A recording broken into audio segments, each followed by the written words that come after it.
안녕하세요. 오늘도 사연 살롱을 찾아주셔서 감사합니다. 저는 부산에 사는 30대 중반의 여성이에요. 사연을 듣다 보니 가끔 파혼하신 분들 이야기가 나오더라고요. 저도 파혼했던 적이 있어서 그런 사연은 더 귀 기울여 듣곤 했는데요. 이제는 제 이야기를 해볼까 하고 한번 신청해 봤어요. 같은 인간이라는 게 싫어지는 남친과 있었던 일을 들려드릴게요.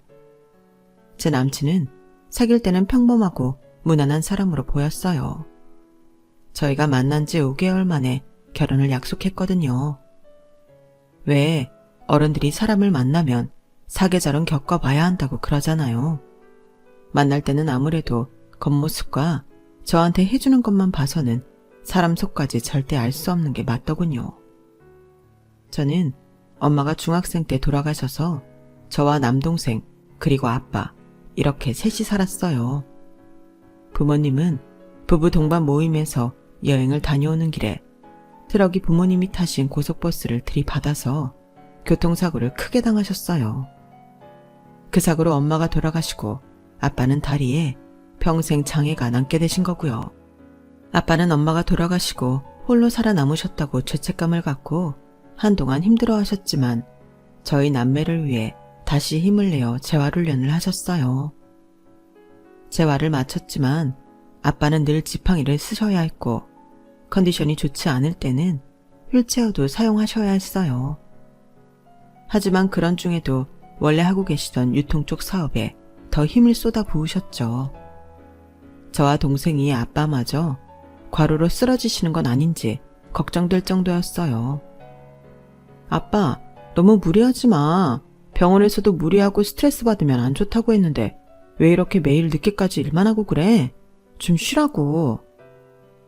아빠 쉬는 날은 확실히 쉬니까 걱정하지 마. 그리고 스트레스 받는 거 전혀 없어. 아빠는 이 일이 좋아. 그리고 너희 앞날을 위해서라도 내 사업 더 잘 키워놓을 거야. 그러려면 한 살이라도 젊을 때 일 많이 해야지.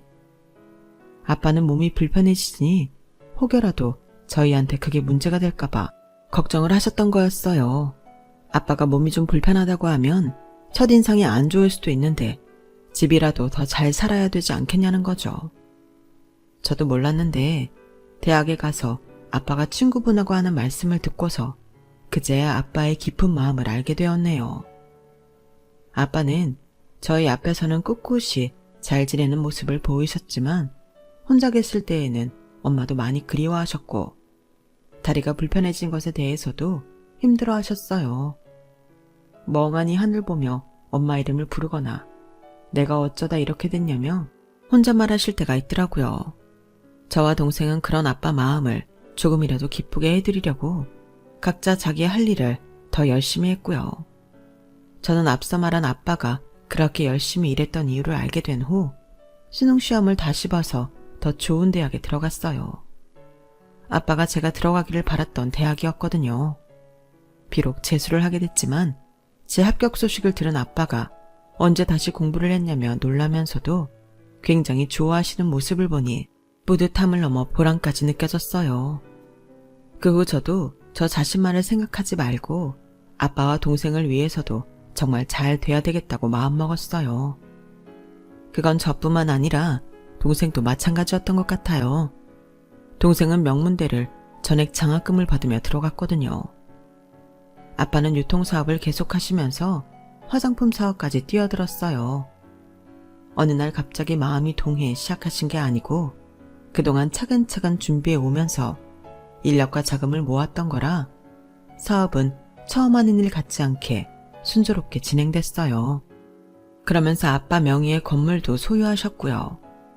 저와 동생은 엄마를 잃고 몸도 불편한 것을 극복하고 이렇게 집안을 일구신 아빠를 정말 존경했어요. 대학을 나와 직장에 들어와 보니 아빠가 얼마나 대단한지 더 절실히 느끼게 됐고요.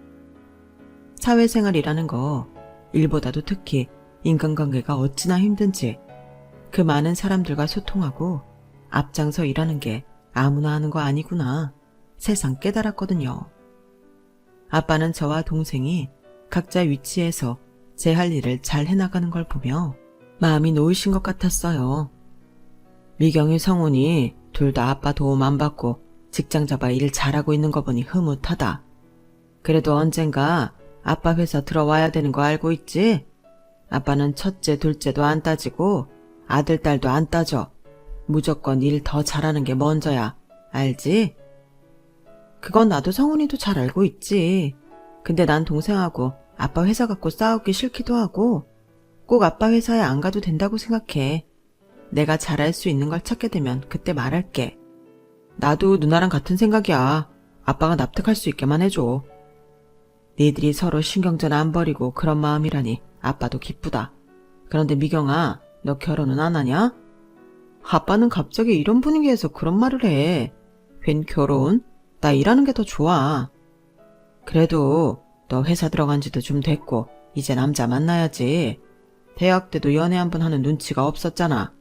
사람도 사귀어 봐야 누가 내 짝인지 알 수 있는 거야. 그러니 이제는 주변에 괜찮은 남자들 눈여겨보고 그래. 아빠, 진짜 나 지금은 연애 생각도 결혼 생각도 없어. 그러니까 하는 소리야. 연애해야지, 결혼해야지. 이런 생각하면 이미 늦어. 나랑 잘 맞는 짝 찾는 것도 일하고 비슷해. 자꾸 눈여겨보고 만나봐야 나랑 누가 잘 맞는지도 아는 거라고. 아빠는 내심 제가 결혼해서 빨리 가정을 이루기를 바라는 것 같았어요. 저런 말이 오가고 며칠 뒤 동생이 이런 말을 했거든요. 전에 아빠가 고모하고 통화하는 거 들었는데 우리가 엄마 없이 사춘기 보낸 게 마음 아프신가 봐. 우리만의 단란한 가정을 이루기를 원하신다고 그런 말씀하셨어. 나야 아직 대학 졸업도 해야 하고 여유가 있는데 누나를 보면 조급한 마음이 생기시나 봐. 너무 싫다고만 하지 말고 누구 만나는 척이라도 해봐. 우리가 아무도 안 사귄다고 하면 아빠는 그게 아빠 다리가 그래서 그러나 하고 걱정하더라고. 그 말을 듣고 나니 아빠한테 미안해지더라고요. 저야 물론 아빠가 불편하신 것 때문은 전혀 아니었고 정말 제가 남자 만나는 것에 관심이 없었던 거였어요. 하지만 아빠 입장에서는 그렇게 생각하실 수도 있겠더라고요. 저는 그때부터 누군가 만나봐야겠다는 마음을 갖게 됐지만 그게 생각처럼 잘 되지는 않았어요. 제가 좀 괜찮다고 생각한 사람은 애인이 있거나 결혼을 했고 아니면 너무 가벼운 사람도 있었고 취미나 성격이 안 맞아서 실망스러운 사람도 있었어요. 그렇게 어영부영 1년 반 정도 더 시간이 지나갔을 때 아빠는 다시 다리에 통증을 느껴 얼마간 입원을 하게 됐어요. 병원에서는 특별한 이상보다는 아빠가 나이도 있는데다가 그동안 무리한 게 몸에 이상으로 나타나는 것 같다며 너무 일만 하지 말고 쉬기를 권했어요. 아빠는 고심 끝에 일단 경영 일선에서는 물러나고 대표 직함을 유지하신 채 실무는 전문 경영인에게 맡기셨어요. 그럴 즈음에 저도 새로운 도전을 하고 싶어서 선배가 하고 있는 한식당에 매니저를 하기로 했어요. 제 말을 듣고 아빠도 동생도 엄청 놀라더라고요. 그도 그럴 것이 아빠는 당연히 제가 화장품 쪽 사업을 하게 될 거라고 생각하고 계셨고 동생도 제가 지금 다니던 회사를 그만두면 아빠 회사에 들어가겠거니 했거든요. 아니 한식당이라니. 아빠는 미경이 네가 당연히 화장품 쪽 일을 할 거라 믿었는데 원래 요식업의 뜻이 있었던 거야. 그럼 아빠가 식당을 차려줄게. 왜 다른 사람 밑에 가서 일을 해? 몇 년 전부터 요즘 젊은 사람들 취향이 많은 한식당 쪽에 자꾸 관심이 가더라고. 근데 내가 경영 공부만 했지 그쪽으로는 아는 게 없잖아. 무턱대고 아빠 돈으로 식당 차려놓고 파리 늘리다가 망하면 안 되지. 나는 음식보다는 경영에 더 관심이 많은데 어떻게 해야 손님 회전율이 더 좋은지 사람들이 어떤 걸 좋아하는지 파악하는 걸 공부할 겸 들어가는 거니까 너무 뭐라고 하지 말아줘. 혹시 알아? 나중에 내가 요식업 하게 돼서 아빠 회사 계열사처럼 될 수도 있잖아. 누나, 그렇게 자기만의 길을 개척할 생각할 줄은 꿈에도 몰랐네. 누나 뜻이 정 그렇다면 나는 찬성. 그래, 네 뜻이 정 그렇다면 아빠도 잘 알겠다. 다만 아빠 사업에 관심 없어 보이는 건 좀 섭섭하구나. 절대 그런 거 아니고 나중에 아빠 사업을 이어받게 되더라도 좀 더 세상 경험이 많으면 좋지 않겠어? 좋게 생각해줘 아빠. 그렇게 해서 저는 선배가 하는 한식당에 매니저로 들어갔어요. 한식당이라고 해도 그저 그런 동네 식당이 아니고 꽤나 세련된 데다가 예약도 많고 규모도 좀 있는 곳이었어요. 특히 젊은 사람들한테 인기가 많은 식당이었죠. 우연치 않게 그 한 식당이 아빠 건물 중 하나인 빌딩 바로 맞은편에 있었어요. 가끔 아빠 대신 건물 관리인을 만나러 올 때가 있었는데 그 때문인지 동네가 낯설지 않아 나름 마음이 편하더라고요. 그렇게 한 식당에서 일을 하게 되자 마지못해 승낙하셨던 아빠도 일주일에 한 번은 손님으로 오셔서 식사를 하셨어요. 이 만둣국은 아빠 입에도 참 잘 맞는구나. 여기 음식이 대체로 깔끔하고 그릇이나 식기도 무작정 젊은 사람들 취향만이 아니라 단순하면서도 세련됐어. 그래서인지 나처럼 나이 있는 사람도 오기 나쁘지 않구나. 미경이 언제 한번 니네 선배랑 나랑 좀 만나자고 해줄래? 갑자기 아빠가 선배를 만나겠다고 해서 좀 의아하긴 했어요. 그런데 아빠는 생각지도 못한 밀키트 사업 이야기를 하시더라고요. 반조리 음식을 냉동이나 냉장으로 만들어 유통할 생각이 있으면 우리가 판매를 맡아서 해보고 싶은데 어떤가? 아, 미경이 아버님. 아니, 대표님께서 그렇게 적극적으로 해주신다면 저도 힘껏 해보고 싶습니다. 무엇보다 저희 음식을 좋게 평가해 주셔서 정말 감사합니다. 선배는 너무 좋아했고 저 역시 일이 좋은 쪽으로 잘 풀려가서 너무 잘됐다 싶었어요. 저는 식당 전체가 돌아가는 것과 재정 상태나 직원 관리 등에 대해 배우며 일하며 정말 시간 가는 줄 모르고 지냈죠. 제가 그러는 동안 선배는 주방팀을 아예 음식 개발팀으로 만들어서 밀키트를 만드는 데에도 힘을 쏟았어요. 1년이 넘는 시간이 지나 하나 둘 밀키트가 아빠 회사를 통해 세상에 나오면서 입소문도 나고 온라인에서도 많이 팔리게 됐고요. 저는 전보다 일도 꽤 능숙해져서 어느 정도 여유도 생기게 됐어요. 그 즈음에 저한테 남친이 생겼어요. 남친은 아빠 건물에 있는 직장에 다녔고 우리 식당에 점심을 먹으러 꽤 자주 왔어요. 일주일에 두세 번은 꼭 왔거든요. 남친이 저와 사귀기 전부터 저한테 자기가 땡땡 회사에 다닌다고 말을 해서 아빠 건물에 있는 회사라는 걸 알았죠. 그걸 제 입으로 그 건물 우리 아빠 거라고 말하지는 않았어요. 무슨 초등이 우리 집 크다 그러듯이 자랑하는 것 같아서 그런 말은 하고 싶지 않더라고요. 또 그저 손님 중 한 명일 뿐인데 아빠 건물이네 뭐네 이야기할 필요도 느끼지 못했고요. 남친은 가끔 저녁에도 와서 식사를 했는데 그때에는 항상 가장 비싼 정식 세트를 주문하곤 했어요. 그러다가 단체 예약 손님들이 온 날 남친이 저녁을 먹으러 왔더라고요.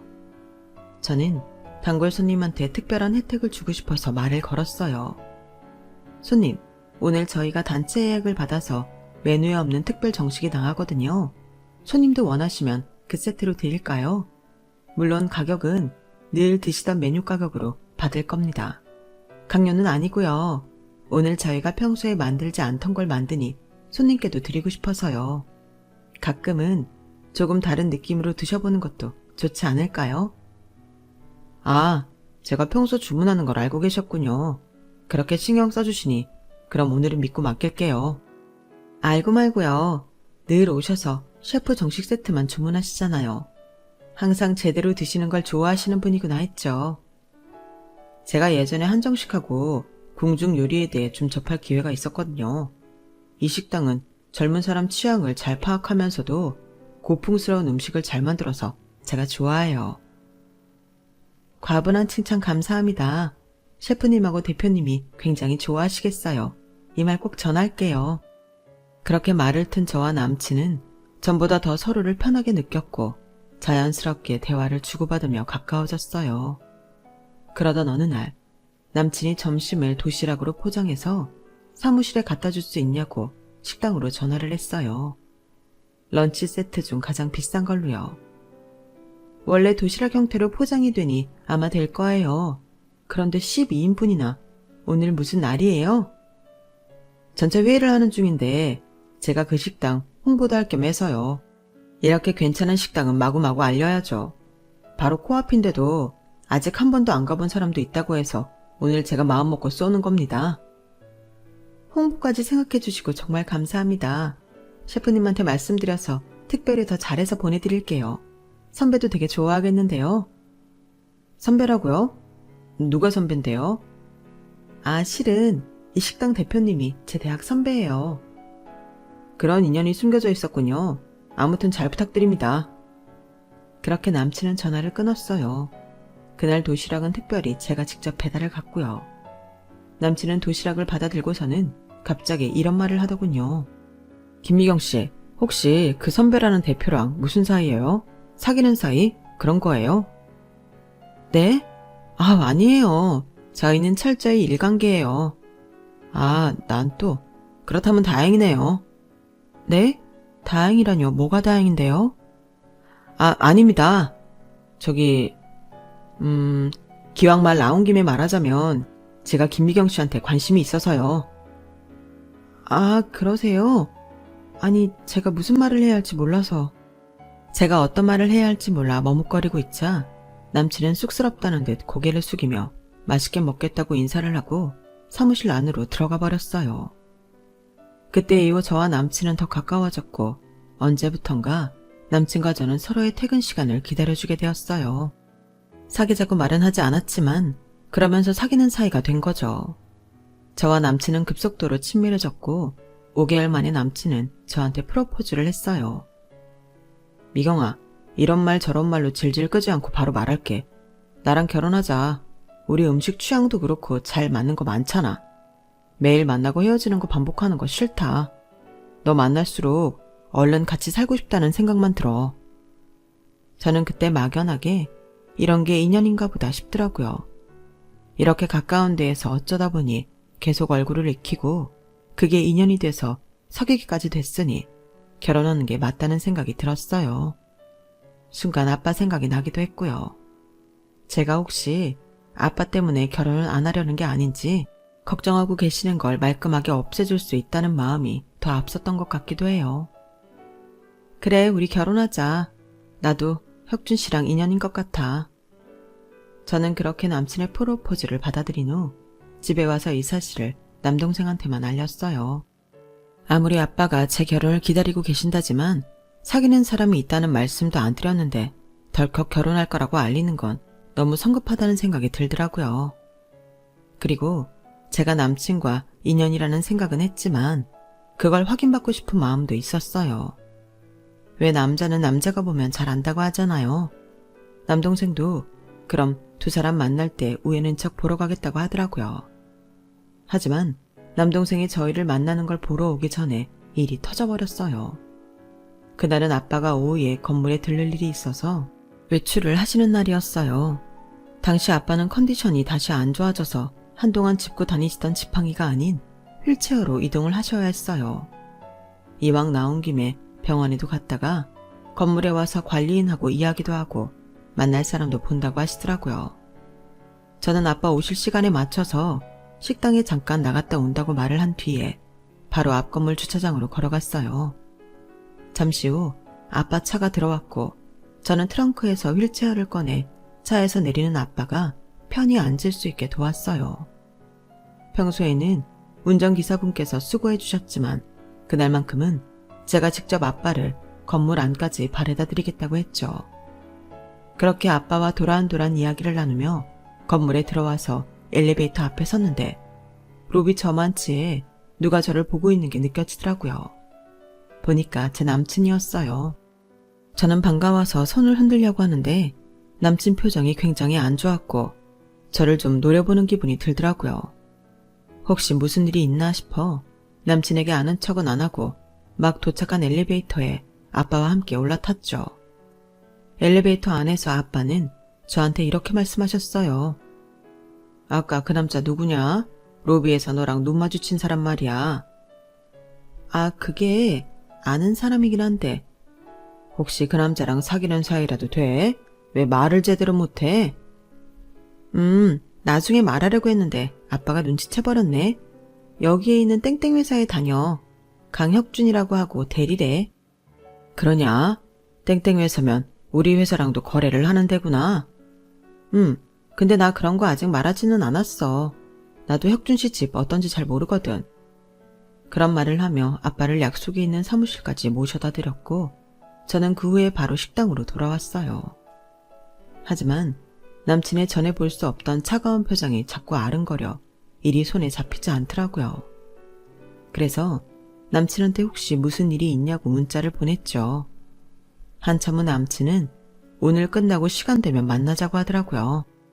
기니 할 이야기가 있다면서요. 뭔가 심각한 느낌이라 알겠다고 바로 답을 보냈어요. 괜히 가슴이 쿵쾅거리고 안정이 되지 않더라고요. 무슨 안 좋은 일이라도 있는지 걱정도 됐고요. 그날따라 시간이 늦게 가는 기분이라 저는 얼른 퇴근 시간이 되기만을 기다리며 시계만 봤어요. 빨리 무슨 일인지 알게 돼서 이런 기분을 떨쳐버리고 싶었어요. 이윽고 퇴근 시간이 돼서 약속 장소인 카페로 갔더니 남친이 먼저 와서 팔짱을 끼고 앉아있더라고요. 분명 평소와는 아주 다른 분위기였어요. 빨리 왔네. 근데 무슨 일 있어? 아까 회사에서도 봤는데 표정이 안 좋던데.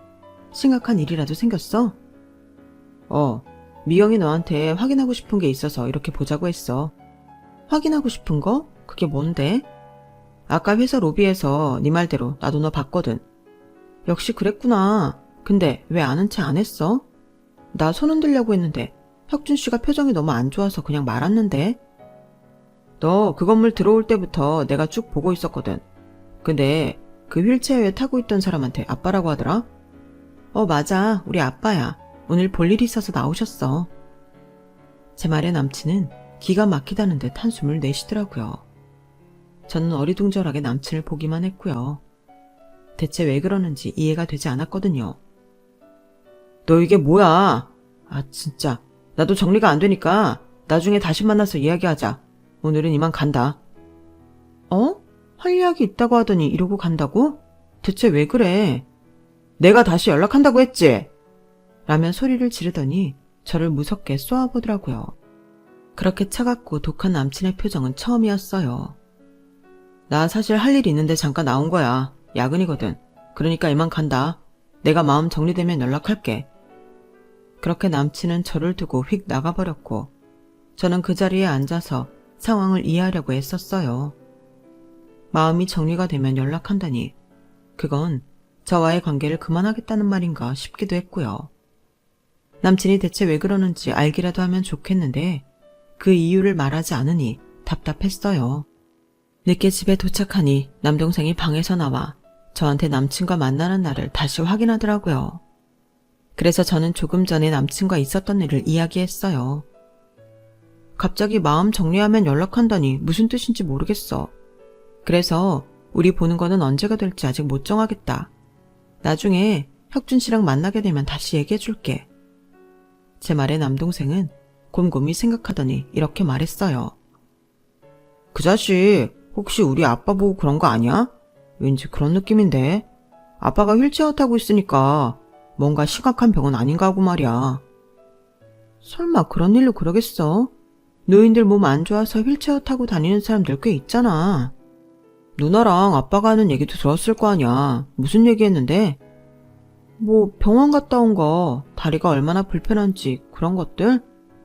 혹시 말이야, 그 말 듣고 아빠가 몸 좀 불편한 거 알고 그렇게 태도가 확 바뀐 거 아니야? 에이, 아무리 그래도 결혼까지 약속했는데 그럴 리가. 나는 느낌이 뭔가 안 좋아. 아무튼 만나서 이야기해봐. 남동생 말을 듣고 보니 남친이 저를 쏘아보던 것도 휠체어에 탄 사람이 우리 아빠냐고 확인한 다음 화난 얼굴로 바로 일어나 나가버린 것도 앞뒤가 맞더라고요. 하지만 저는 남친이 우리 아빠가 휠체어를 탄다는 사실에 그렇게 돌변한 사람이 아니라고 믿고 싶었어요. 이건 직접 이야기를 듣고 확인해 봐야 할 문제라고 생각했죠. 그래서 남친한테 연락을 했는데 제 전화를 받지도 않더군요. 톡도 날려보고 일반 문자도 해봤는데 답이 없었어요. 점차 남동생 말이 사실일 수도 있겠다는 기분이 들었고 이대로는 안 될 것 같아서 남친 회사로 찾아갔지만 다른 직원한테 회의 중이라 나중에 연락하겠다는 말만 전하고 저를 바로 내보내더라고요. 문전박대 당한 것 같았지만 애써 제 기분 탓이라고 생각했죠.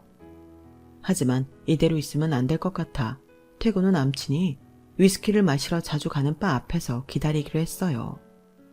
얼핏 회사에서 듣기로는 거기에 간다는 목소리를 들었거든요.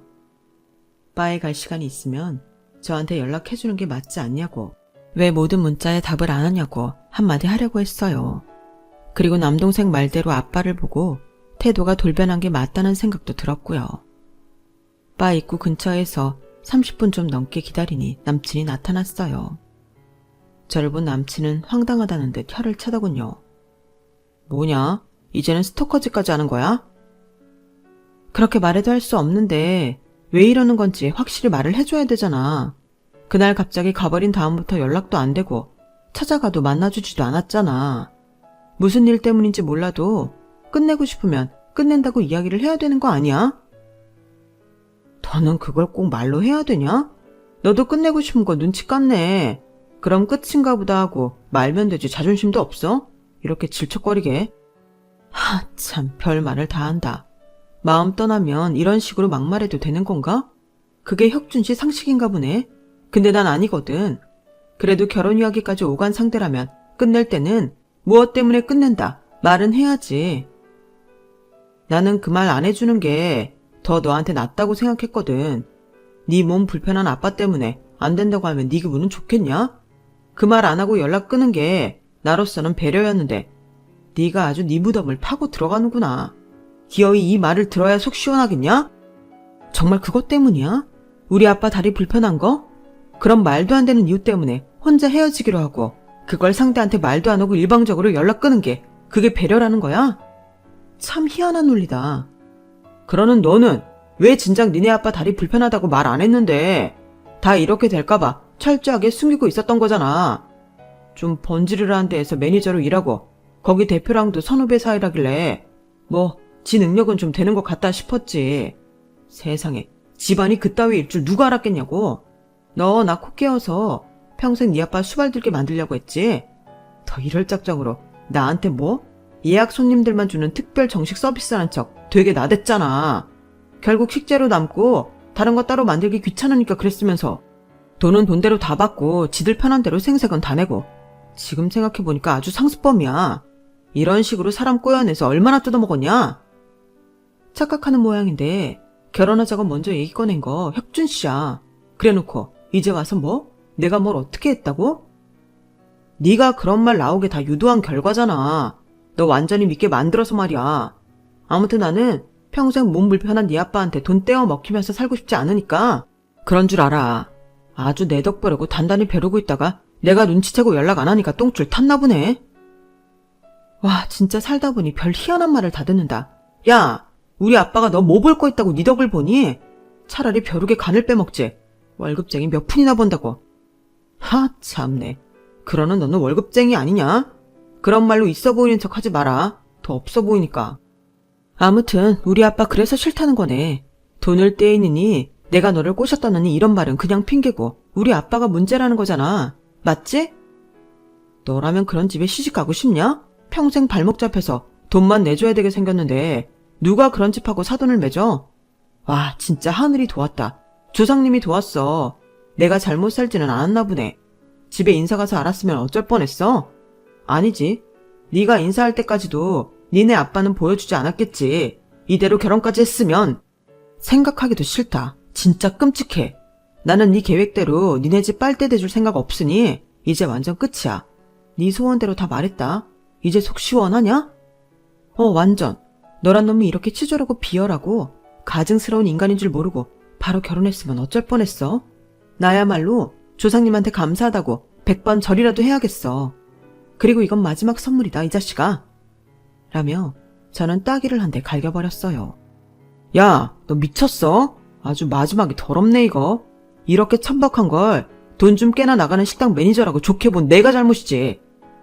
내가 할 소리를 네가 하냐? 너 앞으로 무슨 일이 생겨도 그거 다 네 탓이니까 후회하지 마라. 제 말에 남친은 뒤에서 저한테 한 번만 더 이러면 가만 안 둔다는 둥 펄펄 뛰고 난리를 쳤어요. 남동생이 생각했다는 게 맞다는 걸 확인한 순간 저는 너무 가슴이 찢어지는 것 같고 동시에 분노가 치밀었어요. 저딴 인간이 감히 우리 아빠를 무시하다니 화가 나서 견딜 수가 없었죠. 1년 중 거의 반을 그런 인간과 만났다는 것도 참을 수 없이 치욕스러웠어요. 저는 하룻밤 동안 잠을 못 자며 혼자 분을 삭히다가 결국 남동생한테 이 같은 사실을 전했어요. 남동생은 그럴 줄 알았다는 듯 고개만 끄덕이더라고요. 그리고 저는 출근을 했고 모든 걸 잊으려고 더 열심히 일에만 파고들었어요. 그런데 남동생이 전화를 해서 지금 바로 도시락을 아빠 건물에 있는 땡땡 회사로 배달해달라는 거였어요. 거기는 강혁준 그 인간 있는 데인데? 아무튼 갖고 와. 누나가 직접 좀 갖다 줘. 저는 동생이 그 회사에 무슨 볼 일이 있을까 싶어 갸웃했지만 일단 주문받은 거라 음식이 나오는 대로 포장을 해서 들고 갔어요. 한층 전체를 다 쓴 회사라고는 하지만 직원들 자리에 앉아있는 게 한눈에 훤히 다 보이더라고요. 제가 도시락을 들고 사무실 안으로 가자 남자가 저를 보고 놀라서 바로 앞으로 오더라고요. 야, 이거 뭐야? 뭐 하는 짓이냐고. 여기가 어디라고 감히 알짱거려? 누구세요? 저 여기 배달 왔어요. 누구세요? 하, 너 진짜 이렇게 나올래?